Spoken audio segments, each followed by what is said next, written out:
അന്തരേക്ക് നമസ്കാരം. Super star ചിത്രങ്ങൾ എന്നും ഒരു സന്തോഷമാണ്. പക്ഷെ നമ്മുടെ ആ സന്തോഷം മാനിപ്പുലേറ്റ് ചെയ്ത് നമ്മുടെ കയ്യിൽ നിന്ന് കാശും മേടിച്ച് അടിച്ചിട്ട് പോടാ പുള്ളി എന്നുള്ള രീതിയിൽ എടുത്തു വെക്കുന്ന സൂപ്പർ സ്റ്റാർ സിനിമകൾ റോസ്റ്റ് ചെയ്യുന്നത് മറ്റൊരു സന്തോഷമാണ്. ഇന്ത്യൻ സിനിമാ ചരിത്രത്തിൽ ഒരുപാട് സൂപ്പർ സ്റ്റാറുകൾ ഉണ്ടെങ്കിലും ഇന്ത്യസ് ബിഗ്ഗസ്റ്റ് സൂപ്പർ സ്റ്റാർ ആരാണെന്ന് ചോദിച്ചു കഴിഞ്ഞാൽ എല്ലാവർക്കും അറിയാം. അതെ, രജനീകാന്ത്. പുള്ളിയുടെ അവസാനമായിട്ട് ഇറങ്ങിയ പടം നമ്മൾ ആദ്യമേ റോസ്റ്റ് ചെയ്തുകൊണ്ട് ഞാൻ പുള്ളി കഴിഞ്ഞാലുള്ള ഇന്ത്യയിലെ നെക്സ്റ്റ് ബിഗ്ഗസ്റ്റ് സൂപ്പർ സ്റ്റാറിലോട്ട് പോയി.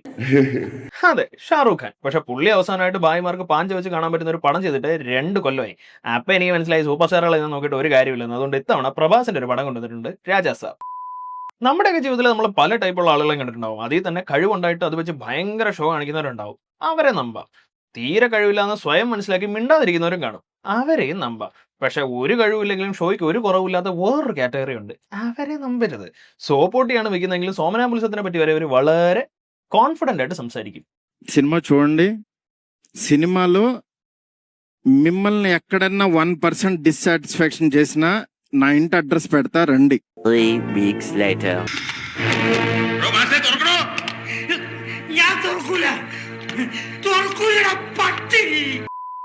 അപ്പോൾ പടം തുടങ്ങുമ്പോൾ റിബലിൽ വെടിയുണ്ട വരുന്ന പോലെ ഇതിൽ ഉണ്ടയും കത്തിയും വടിയും കോടാലിയും ഒക്കെ വരുന്നുണ്ട്. പക്ഷെ ഇങ്ങനെയുള്ള നാലാംകട നിമിത്തങ്ങളിലൊക്കെ വിശ്വസിക്കായിരുന്നു കഴിഞ്ഞാൽ നമ്മൾ ചിലപ്പോൾ തിയേറ്റർ വരെ പോലും എത്തില്ല. അല്ല, അതായിരുന്നു നല്ലത്.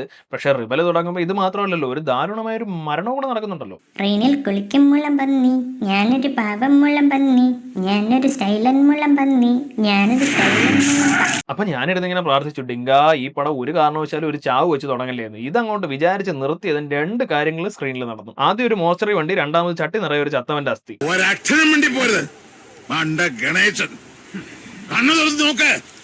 അന്തരീക്ഷത്തിന്റെ മട്ടും ഭാവവും മാറുന്ന കാണുന്നില്ലേ? മട്ടും ഭാവം മാറിയപ്പോൾ എവന്റെ കയ്യിലുണ്ടായിരുന്ന നോട്ടിന്റെ ഭാവവും മാറി. അപ്പോൾ ഒരു ചട്ടി അസ്ഥി തോളി തൂക്കി തിന്നാൻ പോകുന്നവൻ എന്തായാലും ആ നോട്ടിനെ വെറുതെ വിടില്ലല്ലോ. അങ്ങനെ പറന്നു പോയ നോട്ടിനെ തപ്പി പുറകെ പോകും. നോട്ടിരിക്കുന്ന സ്ഥലമാണെന്ന് പറഞ്ഞ് കറണ്ട് കമ്പിയിലും കൊമഡോർ അതിന്റെ വായിലും ഒക്കെ കൊണ്ടുവന്ന് കൈയിടും. അപ്പോഴൊന്നും പക്ഷെ അങ്ങേരെ ആ അസ്ഥി കളഞ്ഞിട്ടില്ല, ഡെഡിക്കേഷൻ. പക്ഷെ ഇത്രയൊക്കെ കിട്ടിയിട്ട് അങ്ങേരെ ആ നോട്ട് തപ്പുന്നത് നിർത്തിയില്ല. അങ്ങനെ തപ്പി തപ്പി അങ്ങേര് നമ്മുടെ ഗോസ്റ്റ് ഹൗസിലേക്ക് വരും. അവിടെ ചെല്ലുമ്പോഴാണ് നമ്മൾ നമ്മുടെ അടുത്ത മൃഗത്തിനെ കാണുന്നത്.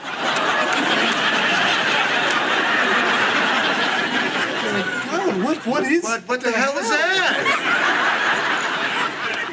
It's a cat. That is not a cat. പക്ഷെ ഗോസ്റ്റ് ഹൗസിനുള്ളിൽ കയറിയപ്പോൾ തൊട്ട് നമ്മുടെ വസന്തേട്ടനെ ആ വീട് ഹിപ്നോട്ടൈസ് ചെയ്തുകൊണ്ടിരിക്കുകയായിരുന്നു. അങ്ങനെ കോലി തൂക്കി അസ്ഥിയായിട്ട് ഇങ്ങനെ നടന്നു പോകുമ്പോഴാണ് എവിടുന്നോ ഒരു ശബ്ദം കേൾക്കുന്നത്. കൊള്ളാം കൊള്ളാം, സിംഹമടയിലും വഴിപോക്കനോ നടക്കുന്ന വാച്ച്, അലക്കിയ വസ്ത്രങ്ങൾ അഴിച്ചോളൂ. എല്ലാം അഴിച്ചോളൂ. എല്ലാം അഴിക്കാനോ? അലക്കിയത് അബദ്ധായ. എന്റെ ജെട്ടി അലക്കിയിട്ടില്ല, അത് ഞാൻ അലക്കിക്കോളാം. അഴിക്കടാ. അപ്പൊ എന്തായാലും പീഡിപ്പിക്കുന്ന പ്രയത്നം കയറി പിടിക്കുന്ന പ്രയത്നം വരെ നിങ്ങൾ കണ്ടിട്ടുണ്ടായിരിക്കും. പക്ഷെ മാരി സാർ അവതരിപ്പിക്കുന്നത് ബ്ലാക്ക് മെയിൽ ചെയ്ത് സാധനം തട്ടുന്ന ഒരു പുതിയ ടൈപ്പ് പ്രയത്നമാണ്. എന്തായാലും സാധനമൊക്കെ അഴിച്ചു വെച്ചതും ഒരു തലയില്ലാ സമറായി വന്ന് ലെങ്ങറ കഴുത്ത് നോക്കി വെട്ടും. അപ്പൊ തന്നെ കുറെ തക്കാളി ചമ്മന്തി സ്ക്രീനിലോട്ട് തെറിക്കും. എന്തായാലും 3 മിനിറ്റിൽ 3 അപരാധം എന്നുള്ള ലോറൻസ് സാറിന്റെ റിബലിന്റെ റെക്കോർഡ് 7 മിനിറ്റിൽ 7 അപരാധം വെച്ച് മാരി സാർ അങ്ങ് പൊട്ടിച്ചു. പക്ഷെ ഇതൊക്കെ നടക്കുമ്പോഴും നമ്മുടെയൊക്കെ മനസ്സിൽ ഒരു ഒറ്റ ചോദ്യമേ ഉള്ളൂ, ഹീറോ എങ്കേർക്കെന്ന് தெரியாது. പക്ഷെ അങ്ങേറെ ഡ്യൂപ്പ് അങ്ങേറെ ഇൻട്രോ ഷോട്ടിൽ വന്നിരിപ്പുണ്ട്. അതും കുമാരനാശാന്റെ വീഴാത്ത പൂവ് എന്ന കവിതയുടെ ദൃശ്യാവിഷ്കാരമാണ് ആ സീൻ. അതായത് ഒരു കാര്യമില്ലാതെ ഒരുത്തൻ ചെന്നൊരു പെണ്ണിനെ ഇടിക്കും. ഈ ഇടിക്ക് 10 കിലോ ചാക്ക് ഗോഡൌണിൽ ഇടുന്ന പോലത്തെ ഒരു ഡോൾബി ഡിജിറ്റൽ സൗണ്ട് ഇട്ടിട്ടുണ്ട്. ആദ്യം ഇത് കണ്ടിട്ട് സംവിധായകൻ എന്തൊരു ആഭാസനാണെന്ന് തോന്നിയെങ്കിലും ഈ ശബ്ദം കേട്ടിട്ട് പ്രഭാസാറിന്റെ ഡ്യൂപ്പ് പൂവൊക്കെ കാണിച്ചപ്പോഴാണ് കാര്യം മനസ്സിലായത്. കാര്യം എന്താ, പ്രഭാസാർ വെള്ളത്തുവാല വെച്ച് മുഖം മൂടി അതിന്റെ മുകളിൽ മഞ്ഞ കണ്ണാടിയും വെച്ചിരിക്കുകയല്ലേ. അപ്പൊ കാണാൻ പറ്റില്ലല്ലോ, കേൾക്കാനല്ലേ പറ്റൂ. പിന്നെ അങ്ങോട്ട് സ്ത്രീകൾക്ക് പൂ കൊടുക്കും, അല്ലാതെ പോയി പിടിക്കരുത്, അവരുടെ കാലിൽ വീഴും, അല്ലാതെ കാലേ വാരി അടിക്കരുത് എന്നൊക്കെ പറഞ്ഞുള്ള മഹത് വചനങ്ങൾ. മോന്തയ്ക്ക് തുവാലായിട്ടിരിക്കുന്നുണ്ട്, ലിപ്സിംഗ് ഒന്നും ഒരു പ്രശ്നമല്ലല്ലോ, അതുകൊണ്ട് എന്ത് വേണമെങ്കിലും പറയാം. പക്ഷെ പ്രഭാസാർ ജീവിച്ചിരിക്കുന്ന അത്രയും കാലം പൂ കൊടുക്കാതെ ഒരു പെണ്ണിനെ കയറി പിടിക്കാൻ പ്രഭാസാർ സമ്മതിക്കില്ല. അതുകൊണ്ട് ഒക്കാന്തടത്ത് നോഹാമ നോമ്പ് കുമ്പിട്ട് ഒരു ഫൈറ്റ്. ഇതിലെ വിറ്റ് എന്താന്ന് വെച്ച് കഴിഞ്ഞാൽ ഫൈറ്റ് കഴിഞ്ഞിട്ട് ആ തുവാല അങ്ങോട്ട് ഇറങ്ങി വരുന്നില്ല. ഇനി ഇത് പ്രഭാസ് അല്ലയോ എന്ന് ആർക്കെങ്കിലും ഒരു സംശയം തോന്നാതിരിക്കാനായിട്ട് അപ്പൊ തന്നെ ലോറി വെച്ചൊരു ലോ ലെവൽ ടൈറ്റിൽ കാർഡ്. ഇൻട്രോയ്ക്ക് വരാത്തത് പോട്ടെ, പക്ഷെ അറ്റ്ലീസ്റ്റ് അത് കഴിഞ്ഞിട്ടുള്ള ഇൻട്രോഡക്ഷൻ സോങ്ങിലെങ്കിലും വരണ്ടേ. 4.5 മിനിറ്റ് പാട്ടിൽ 4 ഷോട്ട് പ്രഭാസ് ഉണ്ട്, ബാക്കി മൊത്തം ഡ്യൂപ്പ്. എന്നാലും ആരാണ് ഇങ്ങനൊരു dupe? That was AI. Yeah, that was AI. അപ്പൊ തീരെ ആർട്ടിഫിഷ്യൽ അല്ലാതെ ഈ സിനിമ ഇനിയെങ്കിലും നന്നായിരിക്കണമെന്ന് ഞാനിങ്ങനെ വിചാരിച്ചുകൊണ്ടിരുന്ന സമയത്ത് ദാണ്ട വരുന്ന പ്രഭാസ് സാറിന്റെ അമ്മൂമ്മ. ഈ സിനിമയിലെ രണ്ടാമത്തെ ഏറ്റവും വെറുപ്പിക്കുന്ന കഥാപാത്രമാണ് ഇവർ. അപ്പൊ ഇവർക്ക് ചെറിയ ഓർമ്മ പ്രശ്നങ്ങൾ ഉള്ളതുകൊണ്ട് ഇവരിങ്ങനെ ഇടയ്ക്ക് വീട്ടിൽ നിന്ന് ഇറങ്ങി ഓടും. അങ്ങനെ ഒരു ഓട്ടത്തിനിടയ്ക്കാണ് പ്രഭാസ് സാർ ഇവരെ കൈയോടെ പൊക്കിയത്. അങ്ങേര് 4 വാക്ക് ചോദിച്ചതും ഇവരങ്ങ് ബോധം കെട്ട് വീഴും. ബോധം കെടലിന്റെ നാച്ചുറാലിറ്റി ഒക്കെ പോട്ടെ, പക്ഷെ നമ്മുടെയൊക്കെ വീട്ടിലുള്ള ഒരു 10-90 വയസ്സുള്ള ഒരു അമ്മൂമ്മ പെട്ടെന്ന് റോഡിന് നടുക്ക് വെച്ച് ബോധം കെട്ട് കഴിഞ്ഞാൽ നമ്മൾ എന്ത് ചെയ്യും? നമ്മളും പാനിക്കാതെ അവിടെ കുത്തിയിരിക്കും അല്ലേ? പ്രഭാസ് സാറും അതേ ചെയ്തോളൂ. എന്തായാലും ഇവരിങ്ങനെ ഡെയിലി വീട്ടിൽ നിന്ന് ഇറങ്ങി ചെന്ന് റോഡിൽ കിടക്കുന്നുണ്ട്. പ്രഭാസ് സാർ നാട് വിടാൻ പോവാന്ന് പറഞ്ഞ് ബാഗും കൊണ്ട് ഇറങ്ങും. പക്ഷെ അപ്പോഴേക്കും അമ്മച്ചി അങ്ങനെ പുറകിൽ നിന്ന് വിളിച്ച് ലോക സെന്റി അടിക്കുമ്പോൾ അവരോട് പിടിച്ചു നിൽക്കാൻ അതിനായിട്ട് മാത്രം വളരെ നാച്ചുറൽ ആക്ടറായ പ്രഭാസ് സാർ കുറച്ച് മെത്തേഡ് ആക്ടിങ് ട്രൈ ചെയ്യും. പക്ഷേ പ്രശ്നം എന്താണെന്ന് വെച്ച് കഴിഞ്ഞാൽ ദുഃഖം കാണിക്കാൻ ഉപയോഗിച്ച മെത്തേഡ് ചെറുതായിട്ടൊന്ന് പാളിപ്പോയി. ഇങ്ങനെ കാണിക്കുന്നതാണോ ദുഃഖം?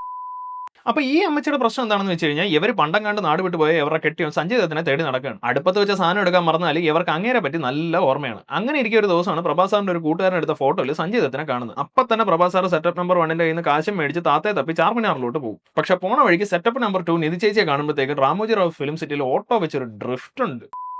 അപ്പൊ നമ്മുടെ സെറ്റപ്പ് നമ്പർ 2 അതായത് നിധി ചേച്ചി കന്യാസ്ത്രീ ആവാനായിട്ട് പഠിക്കുകയാണ്. പക്ഷെ നമ്മുടെ പ്രഭാസ് സാറിന് ഇതിനെപ്പറ്റിയൊന്നും വലിയ ധാരണയില്ല. നിങ്ങൾ പറഞ്ഞാൽ വിശ്വസിക്കില്ല, പക്ഷെ പ്രഭാസ് സാറിന് നേരെ വണ്ണം കുരിശ് വരയ്ക്കാൻ പോലും അറിഞ്ഞൂടാ. പിന്നെ കന്യാസ്ത്രീമാരെ ആരെങ്കിലും പ്രേമിക്കുമെന്ന് ചോദിച്ചു കഴിഞ്ഞാൽ ഇവിടെ കന്യാസ്ത്രീമാരെയും പ്രേമിക്കും, കന്യാസ്ത്രീമാരെ തിരിച്ചും പ്രേമിക്കും. പിന്നെ അവരെ കുറ്റം പറഞ്ഞിട്ട് കാര്യമില്ല, കാരണം ക്രിസ്തു തന്നെ നേരിട്ട് ഇറങ്ങിയെന്ന് ഒരു സിഗ്നൽ ഇങ്ങനെ കാണിക്കല്ലേ. ലൈറ്റ് കത്തിച്ച് കാണിച്ചു കഴിഞ്ഞാൽ മനസ്സിലായില്ലെങ്കിലോ എന്ന് വിചാരിച്ച് ലാവിഷായിട്ട് പ്രഭാസ് സാർ ക്രിസ്തു ആയിട്ട് നിൽക്കുന്ന ഒരു ഫോട്ടോ തന്നെ അങ്ങ് കാണിച്ചു കൊടുക്കും. ഇതാരാന്ന് നിനക്കറിയോ? ആരാ? സെബാസ്റ്റ്യൻ പുണ്യാളൻ. അപ്പൊ നമ്മുടെ പ്രഭാസ് സാർ നാട് വിട്ടു പോയ താത്ത അന്വേഷണമാണല്ലോ വന്ന്. അപ്പോ അങ്ങേർക്ക് ഒരു കോൾ വരും. മറ്റേ സൈഡിൽ നിധി ചേച്ചിയായിരുന്നു. ചേച്ചി പറയുന്നത് എന്താണെന്ന് വെച്ച് കഴിഞ്ഞാൽ കനകരാജു എന്ന് പറയുന്ന നിന്റെ താത്ത എന്റെ കയ്യിൽ നിന്ന് 3 ലക്ഷം രൂപ ആവാഹിച്ച് അടിച്ചോണ്ട് പോയി, അതിന് ഞാൻ കേസ് കൊടുത്തിട്ടുണ്ട് എന്നാണ്. അപ്പുറത്തെ നിധി ചേച്ചിയാണെന്ന് പ്രഭാസ് സാറിന് അറിയില്ല എന്ന് പറയുന്ന പോലെ ബാങ്കിൽ വെച്ച് കണ്ട തല തിളക്കുന്ന വഴിപോക്കന്റെ വീടും പേരും അഡ്രസ്സും ഒന്നും നിധി ചേച്ചിക്ക് അറിയാൻ യാതൊരു വഴിയില്ല. പക്ഷേ പ്രഭാസിന്റെ ഡ്യൂപ്പിനെ കാണിച്ചത് പ്രഭാസ് ആണെന്ന് നമ്മളെ വിശ്വസിപ്പിച്ച പോലെ ഇതും ഡയറക്ടർ നമ്മളെ വിശ്വസിപ്പിക്കാൻ ശ്രമിക്കുകയാണ്.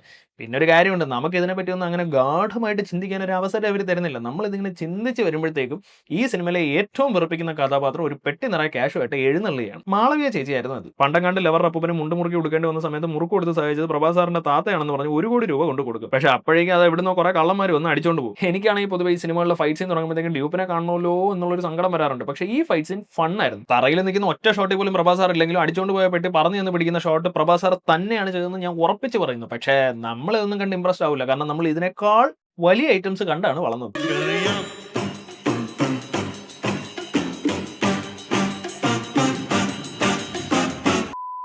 അപ്പൊ ഈ ആന്റി ഗ്രാവിറ്റി ജമ്പ് കഴിയുമ്പോഴത്തേക്കും തൊട്ടുമുമ്പ് പരിചയപ്പെട്ട പെട്ടിയായിട്ട് രക്ഷപ്പെട്ട പ്രഭാസ് സാറിനെ മാളവിക ചേച്ചി ഓടിപ്പോയി കെട്ടിപ്പിടിക്കും. നല്ല സ്വഭാവ ഗുണമുള്ള കഥാപാത്രമായതുകൊണ്ട് അങ്ങനെയല്ല ഇങ്ങനെയാണ് പിടിക്കേണ്ടതെന്ന് പ്രഭാസ് സാർ ക്ലാസ് എടുക്കുമ്പോൾ മാളവിക ചേച്ചി അതിലങ്ങ് അലിഞ്ഞ് ചേരും. അതേ സമയത്ത് ഡയറക്ടർ ബാക്ക്ഗ്രൗണ്ടിൽ കളർ ബോംബിട്ട് അങ്ങ് പൊട്ടിക്കും. പക്ഷെ ഇത് കാണുമ്പോഴത്തേക്കും നിധി ചേച്ചിയുടെ ഒരു ഡയലോഗ് ഉണ്ട്, yes I have to move on as a none.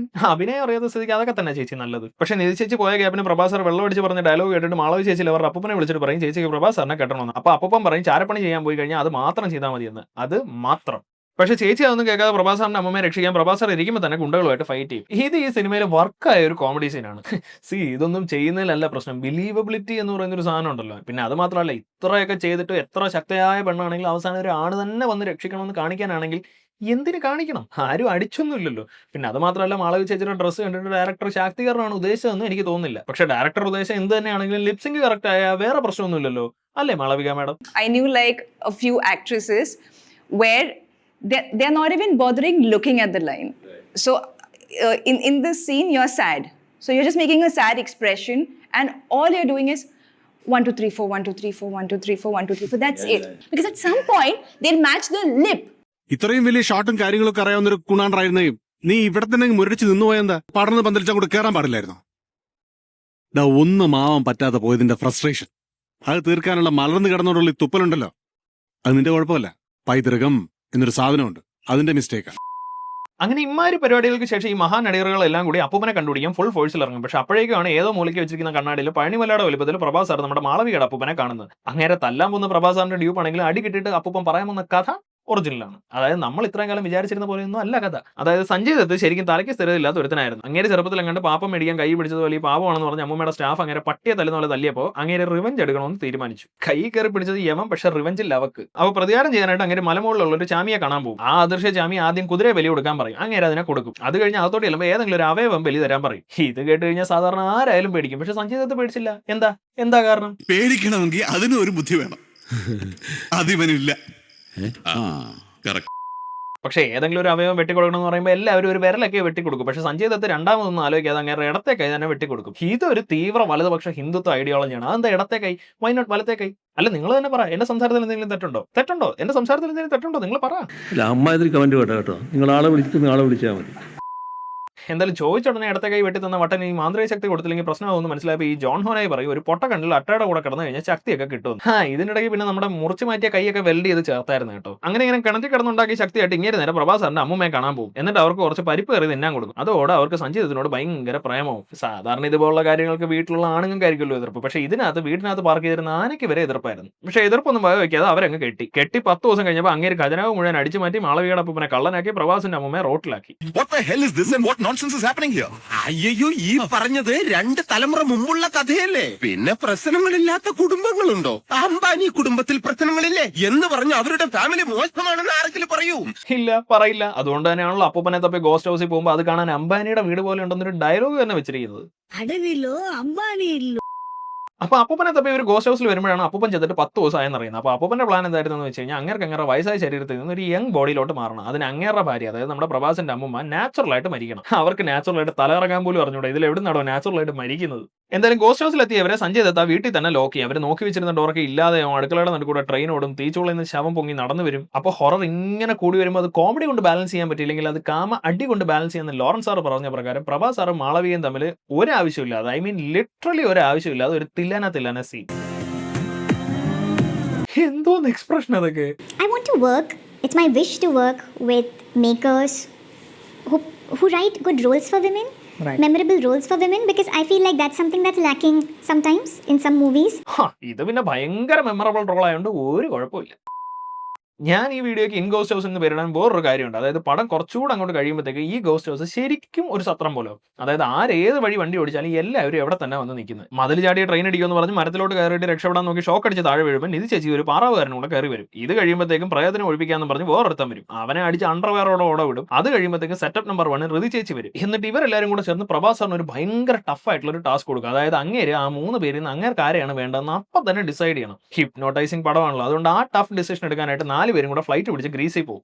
ഈ പാട്ട് വേണമെങ്കിൽ നിങ്ങൾ യൂട്യൂബിൽ എടുത്ത് കണ്ടു നോക്കിയോ, തലവേദന എടുക്കും. കാരണം ഒരു ഷോട്ട് 1 സെക്കൻഡ് പോലും നിൽക്കുന്നില്ല. അതിനുള്ളിൽ അടുത്ത ഷോട്ട് വരും. കൂടെ കുറെ ചന്ത ഫിൽട്ടർ, ചുമ്മാ കവലപ്പേക്കൂത്ത് പോലെ ഒരു പാട്ട്. ഇതൊക്കെ വെച്ച് നോക്കുമ്പോൾ നമ്മുടെ കൊച്ചുപള്ളിയുടെ മറ്റേ പാട്ട് എത്ര നന്നായിരുന്നു. ഇതിനിടയ്ക്ക് മാളവിക ചേച്ചി നിധി ചേച്ചിയും കൂടെ പ്രഭാസ് സാറിന്റെ ഡ്യൂപ്പിനെ ആർക്ക് കിട്ടുമെന്നുള്ള ചർച്ചയും പൊസസീവ്നെസ്സും അതിന്റെ കുറെ വളിച്ച തമാശകളും എല്ലാം കൂടി 4 നേരം വെട്ടിവിഴുങ്ങി ആസനത്തിൽ വാലും ചുരുട്ടി ഇവരെല്ലാവരും കൂടെ ഒരു കുടുംബം പോലെ ആ ഗോസ്റ്റ് ഹൗസിനകത്ത് താമസിക്കുമ്പോഴാണ് ഇവരൊരു കാര്യം ഓർത്തത്. ഇതൊരു ഹൊറർ കാമഡി പടമാണല്ലോ. കാമഡി അപ്പോൾ ഒരുപാടായി. അപ്പോൾ ഹൊറർ കുറച്ചെങ്കിലും കൊടുക്കണമല്ലോ. അതുകൊണ്ട് പെട്ടെന്ന് തന്നെ സഞ്ജയ് താത്ത അങ്ങേറെ പണി തുടങ്ങും. അങ്ങേരെ അമ്മമ്മയ്ക്ക് പണി കൊടുത്ത് ഹോസ്പിറ്റലാക്കും. അതറിഞ്ഞ് ദേഷ്യം വന്ന പ്രഭാസ് സാർ സഞ്ജയ് താത്ത മോട്ടിച്ച് വെച്ച പൈസയ്ക്ക് തീയിടും. പക്ഷേ ശരിക്കും തീയിട്ടത് അങ്ങേറെ അമ്മമ്മയുടെ കാലിലായിരുന്നു. അപ്പം തന്നെ തീ അണച്ച് അവരെ കൊല്ലാൻ ധൈര്യം ഉണ്ടെങ്കിൽ നേരിൽ വാടാന്ന് പറഞ്ഞ് പ്രഭാസ് സാർ തിരിഞ്ഞു നിൽക്കുമ്പോൾ ബ്ലാക്ക് സ്മോക്ക് പുറകെ കൂടെ വന്ന് അമ്മമ്മച്ചിയെ കൊല്ലാൻ നോക്കും. ഇതെന്തൊരു സൗണ്ട്. കൃത്യസമയത്ത് തന്നെ അമ്മമ്മയെ രക്ഷിച്ചെങ്കിലും പ്രഭാസ് സാറിന് സഞ്ജയ് ദത്തിന്റെ ഹിപ്നോട്ടൈസിങ് സഹിക്കാൻ വയ്യ. അതൊരു ബോർഡർ ലൈൻ വട്ടാവും. അപ്പോൾ ഒരു വട്ടിയിൽ നിന്ന് രക്ഷപ്പെടാനുള്ള ഏറ്റവും നല്ല വഴി വേറൊരു വട്ട് സ്വന്തമായിട്ട് ഉണ്ടാക്കുകയാണെന്നുള്ളത് മനസ്സിലാക്കിയ പ്രഭാസ് സാർ അപ്പം തന്നെ അങ്ങേറെ മാത്രമായിട്ടുള്ള ഒരു ട്രാൻസ് ഉണ്ടാക്കും. അത് വന്നപ്പോൾ പ്രഭാസ് സാറിന് സഞ്ജയ് ദാത്തയെ കൊല്ലാനുള്ള ശക്തി കിട്ടും. ഒരു കൊളായാലോ? കൊള്ളാമല്ലേ? ആവാലോ. മുതലേ മുതല വേണ്ട. അയ്യോ, ഇനി പറഞ്ഞേ പറ്റൂല. മുതലേ ഇറക്കാൻ ഓർഡർ കൊടുത്തുപോയി. ഈ സീനിൽ പ്രഭാസ് സാറിന്റെ ഡ്യൂപ്പാണ് അഭിനയിച്ചിരിക്കുന്നതെന്ന് പറയുന്നവരോട് എനിക്ക് ഒരു ഒറ്റ കാര്യം ചോദിക്കാനുള്ളൂ. നേരെ നിൽക്കുന്ന ഷോട്ടിൽ പോലും അങ്ങേരല്ല വന്നിരിക്കുന്നത്. അപ്പോൾ ഇല്ലാത്തൊരു VFX മുതലായിട്ട് അടി ഉണ്ടാക്കാൻ നിനക്കൊക്കെ ഇന്ത്യസ് ബിഗ്ഗസ്റ്റ് സൂപ്പർ സ്റ്റാർ തന്നെ വേണോടാ. എന്നാലും പ്രഭാസ് സാർ മുതലേ ചോട്ടി അടിക്കുമ്പോഴത്തേക്കും മെറ്റൽ പാറാവുകാർ വരും. അവരെ അടിക്കുമ്പോൾ മണൽ മാഫിയ വരും. അത് കഴിയുമ്പോൾ തീ പിടിക്കും, ചിതയൊരുക്കും, പൂജ നടക്കും. ഇങ്ങനെ ഒരു മനുഷ്യന് ചിന്തിക്കാൻ പോലും പറ്റാത്ത രീതിയിലുള്ള പ്യാത്തലുകൾ നടക്കും. പെട്ടെന്ന് സഞ്ജയ് ദാത്ത ആകാശമുട്ട വളർന്ന് മിഠായി പോലെ പ്രഭാസ് സാറിനെ വലിച്ചെടുക്കാൻ നോക്കുമ്പോൾ നമ്മുടെ അമ്മൂമ്മ ചെയ്ത പൂജയുടെ ഗുണം കൊണ്ട് പ്രഭാസ് സാറിന്റെ ഇൻഫിനിറ്റി കള്ളികൾ ഓണാവും. അത് വെച്ച് അങ്ങനെ സഞ്ജയ് ദാത്തയെ അടിച്ചിടുന്നിടത്ത് പടം ഫിനിഷ്. പക്ഷെ അങ്ങനെ അങ്ങ് പോയാലോ. ഇതിനുശേഷം 3 ചേച്ചിമാരും കൂടെ പ്രഭാസ് സാറിനെ കൈ കിട്ടിയാൽ പിടിച്ച് തിന്നുമെന്ന് പറഞ്ഞ് നിൽക്കുമ്പോൾ സാർ അവിടുന്ന് വേൾപൂൾ അടിച്ച് വേറെ ഏതോ ഗോഡൌണിൽ ചെല്ലും. അവിടെ ചെന്നപ്പോൾ ദാണ്ട് ശരിക്കും കോമാളി വേഷത്തിൽ വേറൊരു പ്രഭാസ് സാർ ഇരിക്കുന്നു. അങ്ക പോടണം sir. Part 2 announcement. Raja Saab circus.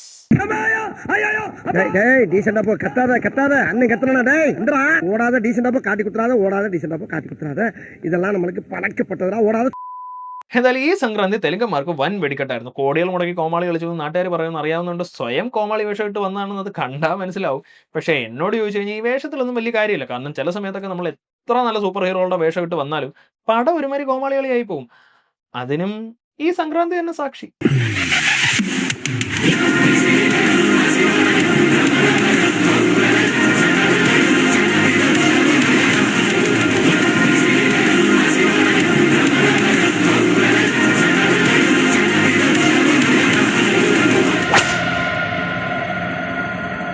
Night நிறைய அப்படி அறகுறை சுத்துறீங்க? எனக்கு பிடிச்சிருக்கு. ஐ எம் எஜுகேட்டட், பண்பானவன், நான் ரசிப்பேன். எல்லாருமே எதிர்பார்க்க முடியுமா?